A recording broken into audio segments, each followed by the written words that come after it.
Amen. At tayo po ay dadako sa ating gawain. Amen. Ang ating mga announcement, ang ating mga activities. Amen. Sa ating gawain. Amen. So, ang ating mga gawain, meron tayong regular na gawain, church services natin. Amen. Tuwing linggo, alas 9 ng umaga, ang ating Sunday school. Amen. Worship service natin, alas 10 ng umaga. Ang Sunday evening service natin ay nagsisimula sa alas 6:30 ng gabi. Amen. Iba po ang pangangaral, amen, sa umaga at iba po ang pangangaral sa gabi. Amen. Meron din tayong midweek service. Amen. Araw ng hallelujah ng Wednesday, alas 6:30. Amen. Ng gabi. Amen. So, welcome po ang bawat isa ngayong umaga at tuloy-tuloy po ang ating gawain. Amen. Tuwing umaga, tayo po ay nananalangin sa church. Amen. Bukas po ang church tuwing umaga. Amen. Tayo po ay nananalangin, humihingi ng habag sa Diyos. Amen. Ang ating daily morning prayer. Amen. Hindi lamang tayo dito nananalangin, kundi ang buong Pilipinas, Luzon, Visayas at Mindanao, maging sa iba't ibang bansa. Amen. Tayo po ay nananalangin alas 7 ng umaga. Amen.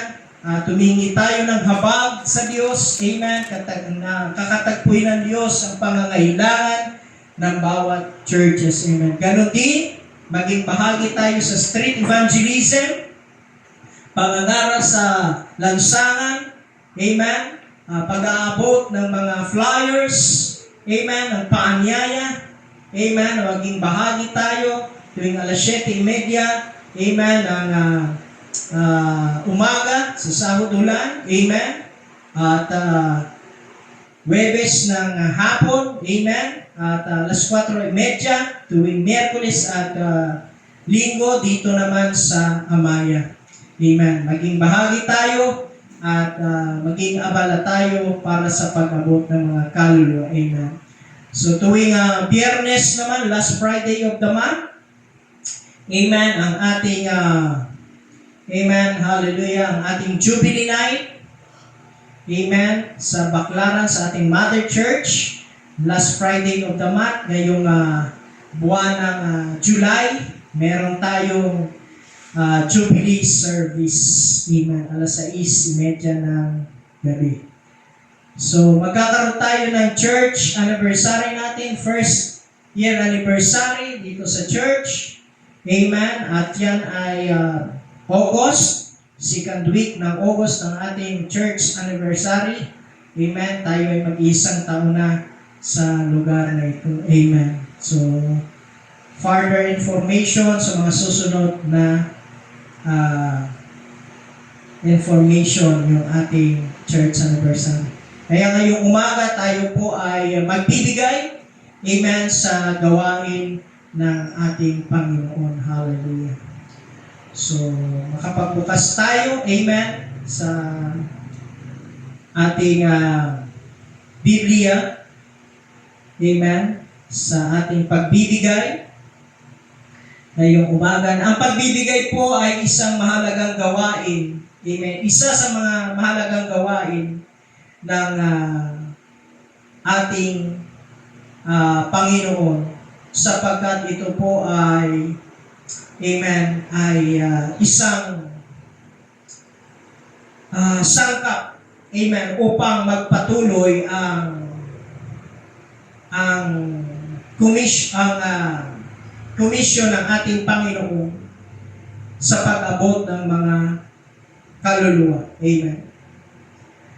Kaya sa ating mga pagbibigay, amen, tuwing linggo kapag tayo ay nagtitipon, amen, at nagpapasalamat sa ating Panginoon, kasabay ng ating pagsampa ay may pagkakataon, amen, tayo na tanungin ang ating mga sarili kung paano natin ginagamit, amen, ang mga bagay na ipinagkatiwala sa atin ng Panginoon. Paano natin ginagamit ang ibinibigay ng Diyos sa atin? Yung mga pagpapala,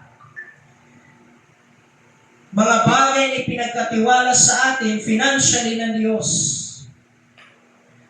Sa tuwing tayo ba ay magbibigay sa ating Panginoon, amen, ang ating bang pagbibigay, ito ba ay nakakalugod sa Diyos? Ako ba, ito ba ang aking pagbibigay, ito ba ang lalo nagpapalapit, amen, sa akin, sa Diyos? Kaya pwede po natin tanungin ang ating sarili, amen, sa pamagitan ng ating pagbibigay, ito bang aking pagbibigay ay ina-acknowledge natin, amen, na ang ating mga pagpapalang natatanggap ay mula sa Diyos? Ito bang aking pagbibigay, Panginoon, ang mga pagpapalang ito ay ibinabalik ko sa iyo? Amen? Atin bang ina-acknowledge ang Panginoon na siya ang pinagmumula ng pagpapala? Kaya dapat nating malaman, amen, by our giving, ito po'y bahagi, amen, ng pagtataguyod, amen, sa iglesia ng ating Panginoon. Amen. Sa misyon, amen, ng ating Panginoon to reach out the lost, maabot ang mga tao na hindi pa nakakilala sa Panginoon. Amen. By our giving, bahagi tayo sa pagtataguyod ng totoong iglesia ng ating Panginoon na kung saan makakaabot ng mga kaluluwa na naghahanap ng kalayaan. Amen. Naghahanap ng pagbabago. Naghahanap ng direksyon at pag-asa sa buhay. Sa pamagitan ng ating pagbibigay at pagsuporta, amen, sa ating, sa iglesia ng ating Panginoon, ito'y nagpapakita ng pagiging tapat natin sa mga pagpapala na ibinigay o ipinagkatiwala ng Diyos sa atin. Amen. Kung bakit tayo ay patuloy nagsuporta. Ang Diyos ay hindi nakakalimot. At ito'y nakikita ng Diyos. Amen. Sa mga kamay at pusong mayroong kahandaan para sa kanyang gawain. Ang sabi sa ating binasa, amen, sa ating offering, amen, magbigay kayo upang bigyan din kayo ng Diyos. Ibabalik sa inyo ng sobra-sobra at umaapaw ang ibibigay ninyo, sapagkat kung paano kayo magbigay sa iba, ganoon din ang pagbibigay ng Diyos sa inyo. So tayo ngayong umaga ay magbibigay para sa gawain ng ating Panginoon. Amen. At tayo nilikaw ng ating pagbibigay. Amen. At tayo po ay manalangin sa pagbibigay. Amen. Hallelujah. Dakilang mapagpala namin Diyos sa pangalan ni Jesucristo naming Panginoon at pakikipagpisa ng iyong banal Espiritu Santo ngayong umaga. Kami, Panginoon, ay bukas sa aming palad at bukas ang aming puso para sa pagbibigay sa pagsuporta ng iyong gawain sa lugar na ito. Pagpalain mo, Panginoon, ang bawat aming tinatangkilik. Tugunin mo, Panginoon, ang pangangailangan ng iyong iglesia sa pag-abot ng mga kaluluwa, sa mga kaluluwang inihanda mo sa lugar na ito. Minsan pa pinupuri ka namin, pinapasalamatan sa matamis at makapangyarihang pangalan ni Jesus. Amen. Halina't magbigay. Hallelujah. Halina't magbigay sa gawain ng Diyos. Nais mong ika'y pagpalaing lubos. Halina't ihandog ang mabuting ani, kasabay ng pagsambay, pagpupuri. Kasabay